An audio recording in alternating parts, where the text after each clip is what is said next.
السلام علیکم ورحمۃ اللہ وبرکاتہ۔ الحمد للہ وکفی وسلام علی عبادہ الذین اصطفی، اما بعد فاعوذ باللہ من الشیطان الرجیم، بسم اللہ الرحمن الرحیم۔ حامیم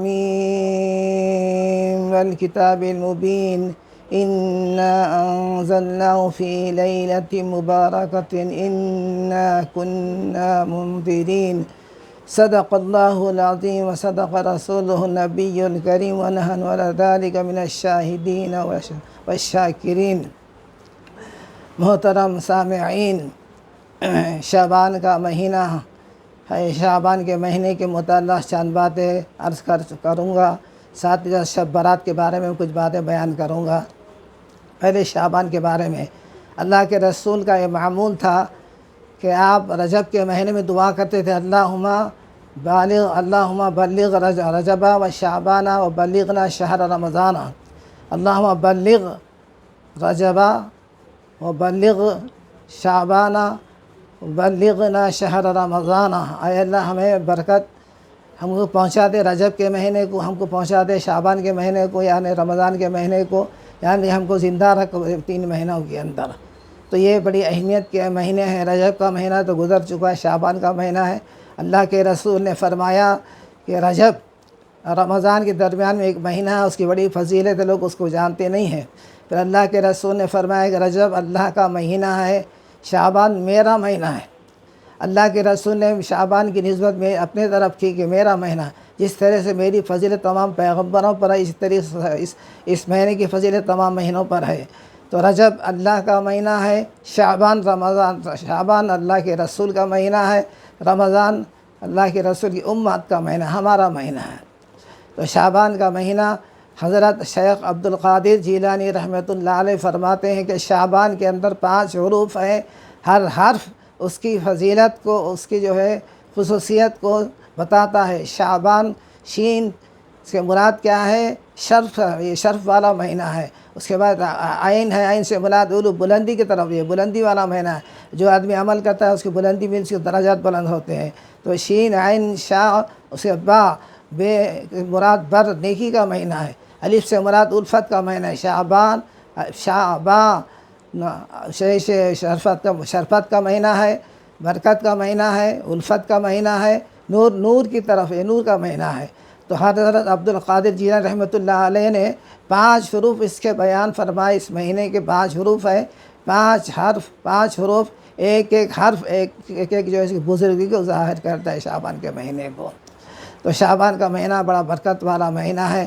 اللہ کے رسول بہت زیادہ روزے رکھتے تھے۔ عائشہ صدیقہ رضی اللہ تعالیٰ عنہ فرماتی ہیں کہ آپ جو ہے تہبند کس لیتے تھے، شعبان میں بہت زیادہ مہینے کثرت سے رہا کرتے شعبان کے اندر۔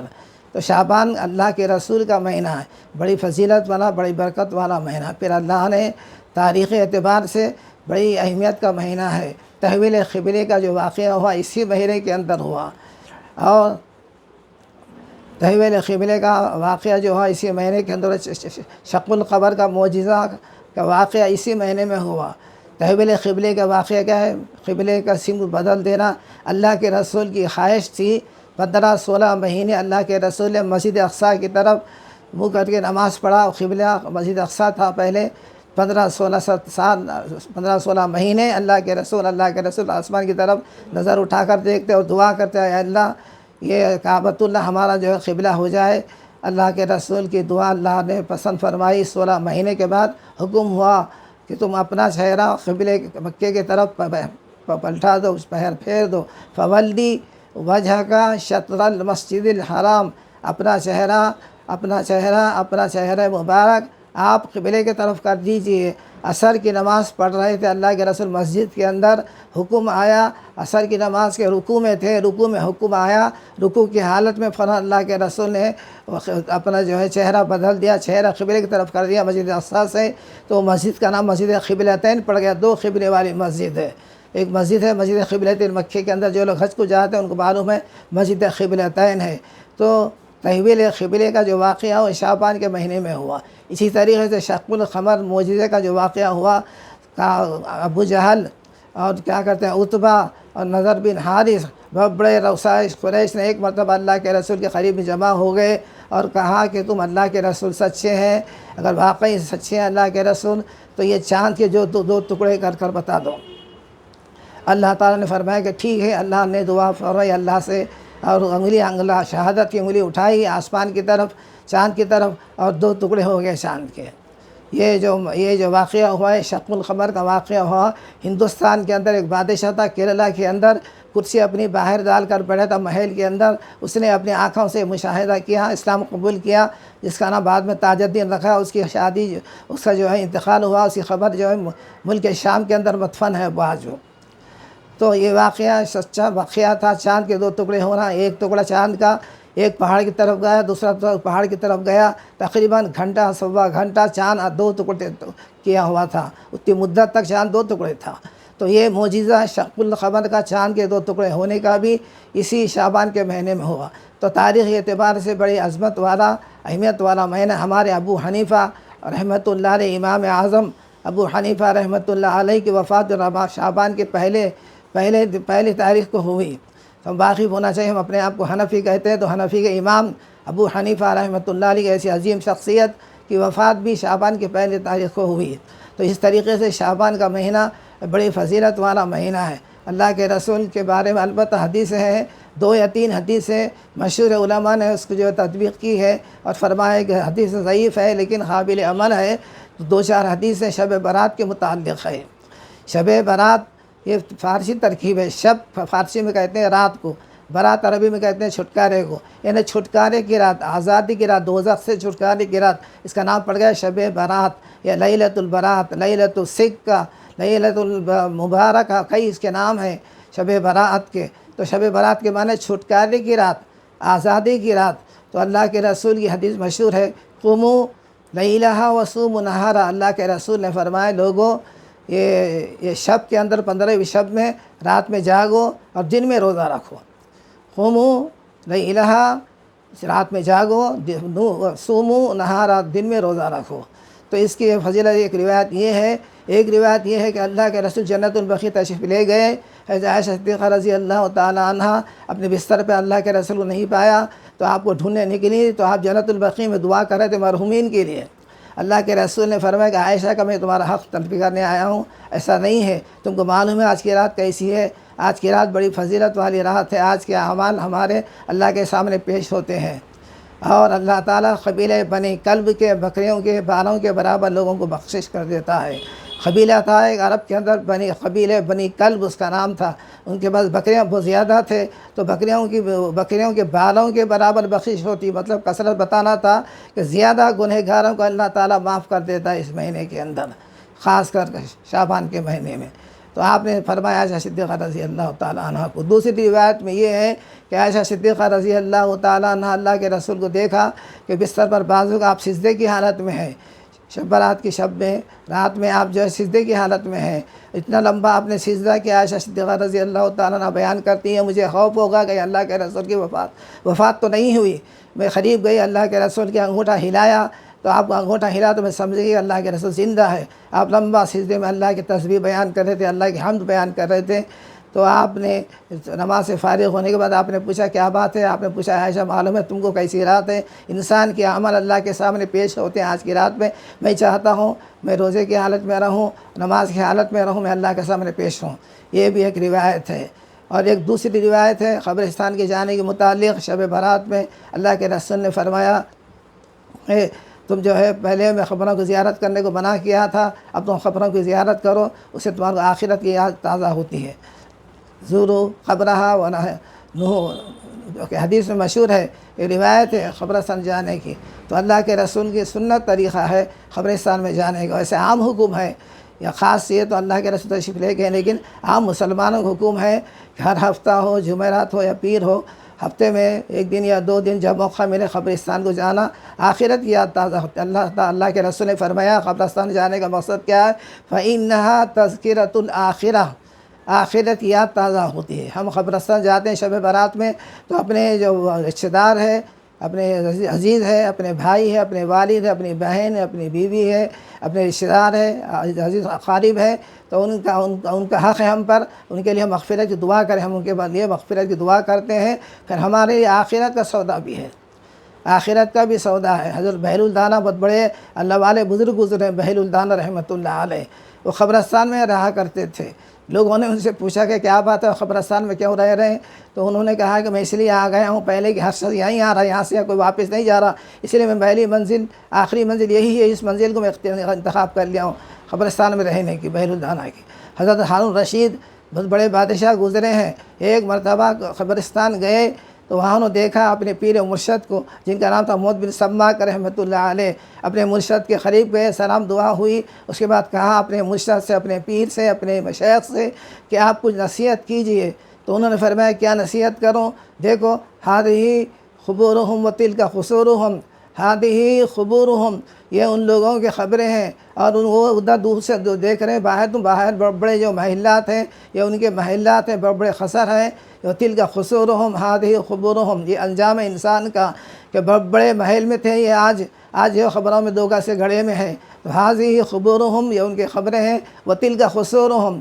پھر فرمایا ہارون رشید نے محمد بن سماک رحمۃ اللہ علیہ سے اور گزارش کی کہ حضرت نصیحت کیجیے۔ فرمایا کہ نصیحت کیا ضرورت ہے، انسان اب آدمی کو، سمجھدار آدمی کو، صاحب عقل کو، صاحب رائے کو یہ چیز بہت کافی ہے کہ کفا کا بالموت واعظا، انسان کے لیے اب سب سے بڑے واعظ نصیحت کی چیز موت ہے، کفا کا بالموت واعظا۔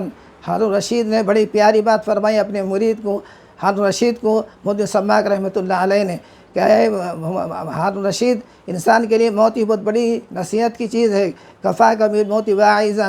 تو یہ رات شب برات عبادت کی رات ہے، اس رات میں جو ہے قبرستان کو بھی جانے کا حکم ہے۔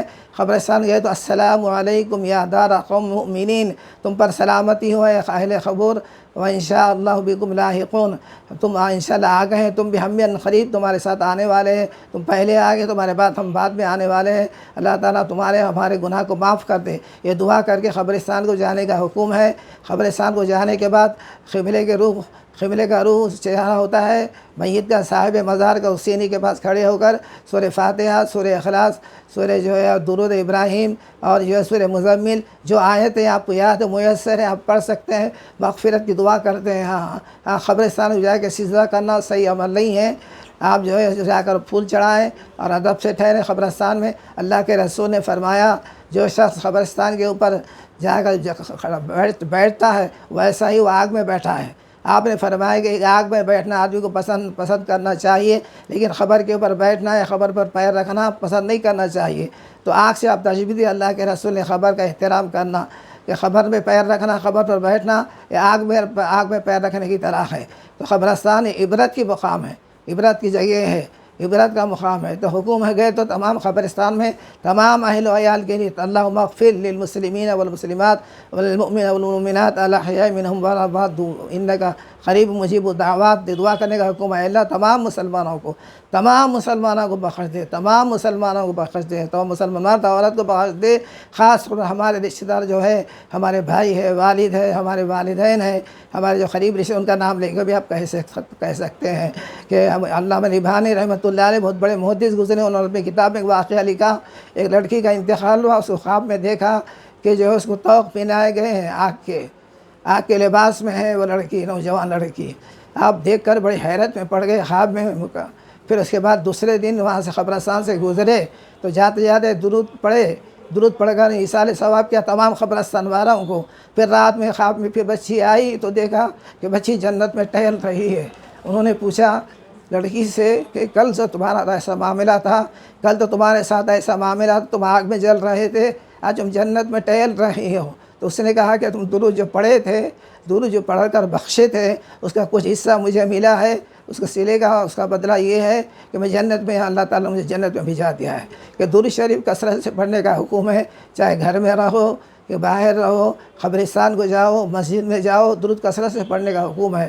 تو شب برات یہ چھٹکارے کی رات ہے، آزادی کی رات ہے۔ بعض علماء نے لکھا کہ اس کے اندر جو ہے انسان کے موت اور حیات کے اعمال، موت کون مرنے والا ہے، کون کب جینے والا ہے، کس کی شادی کب ہونے والی ہے، کون عزت ہونے والا، کون ذلیل ہونے والا ہے، تمام اعمال تجویز کی جاتی ہے۔ شب قدر میں اس کے فیصلے ہوتے ہیں۔ قرآن کا نزول بھی حضرت عبداللہ شاہ صاحب رحمۃ اللہ علیہ لکھا اپنی کتاب کے اندر کہ قرآن کے نزول کے 3 درجے ہیں۔ ایک قرآن لوح محفوظ، ایک قرآن شب برات کے اندر قرآن نازل ہونے کی تجویز ہوئی، شب قدر میں پہلے آسمان پہ نازل ہوا، اس کے بعد 23 سال میں اللہ کے رسول کے اوپر نازل ہوا، تو 3 درجے قرآن مجید کے ہیں۔ تو شب برات کے اندر بھی قرآن کے نازل ہونے کی تجویز ہوئی، حضرت عبداللہ شاہ صاحب رحمۃ اللہ علیہ نے اپنی کتاب میں لکھا ہے۔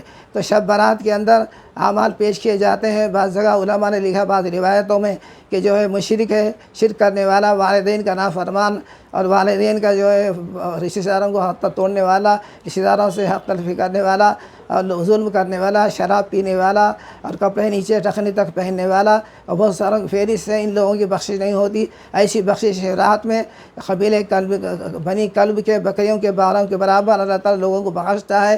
ایسی بخشش رات میں بھی ایسے لوگوں کی بخشش نہیں ہوتی۔ مشرک کی، اللہ کی ذات میں جو شریک کرنے والا، اس کی شرابی کی بخشش نہیں ہوتی، اور والدین کی نافرمان کی بخشش نہیں ہوتی۔ والدین کی فرمانبرداری کا بڑا مقام ہے۔ حضرت موسیٰ علیہ الصلوۃ والتسلیم نے ایک مرتبہ اللہ کے رسول سے پوچھا، اللہ سے پوچھا، اے اللہ، میں جنت میں میرے ساتھ کون میرا رفیق رہے گا، میرا ساتھی رہے گا؟ حضرت موسیٰ علیہ الصلوۃ والتسلیم نے حضرت اللہ تعالیٰ سے پوچھا کہ میرے ساتھ جنت میں میرے رفیق کون ہوگا؟ آپ نے فرمایا، اللہ نے فرمایا، تمہارے ساتھ تمہارا ایک قصاب رہے گا۔ وہ بڑے حیرت میں پڑ گئے، ایک معمولی آدمی گوشت بیچنے والا قصاب میرے ساتھ جنت میں رہے گا؟ اس کی شباہت بتا دی گئی آپ کو وحی کے ذریعے، تو آپ اس کو ڈھونڈنے لگے اور گئے اس کی دکان پر، قصاب کی وہ دکان پہ سامان ختم ہو گیا تھا گوشت، اور اس کے بعد سامان اپنا لپٹ لے گئے، سامان پر رکھنے کے دکان بند کر کے وہ جا رہا تھا، اس کے پیچھے یہ بھی جانے لگے۔ حضرت موسیٰ علیہ السلام قصاب کے پیچھے جانے لگے، یہ بھی قصاب آگے گزر رہا تھا، جاتے جاتے اس گھر میں گیا۔ موسیٰ علیہ السلام آنے کی اجازت مانگی تو گھر کے اندر گئے تو دیکھا کہ ایک ضعیف عورت، بیمار، بالکل اٹھنے بیٹھنے کی قابل نہیں ہے، نحیف ہے، کمزور ہے، لیکن وہ جا کر بالکل اپنی ماں کی خدمت کرتا ہے، ماں کا منہ دھلاتا ہے، اور پکا کر ایک ایک چمچہ ماں کے منہ میں ڈالتا ہے، پکا کر روٹی دیتا ہے ماں کو، تو ماں اس کو کان میں بلاتی ہے اور دعا کرتی ہے، اے اللہ، تیرا حشر قیامت کے دن موسیٰ علیہ السلام کے ساتھ ہو جا۔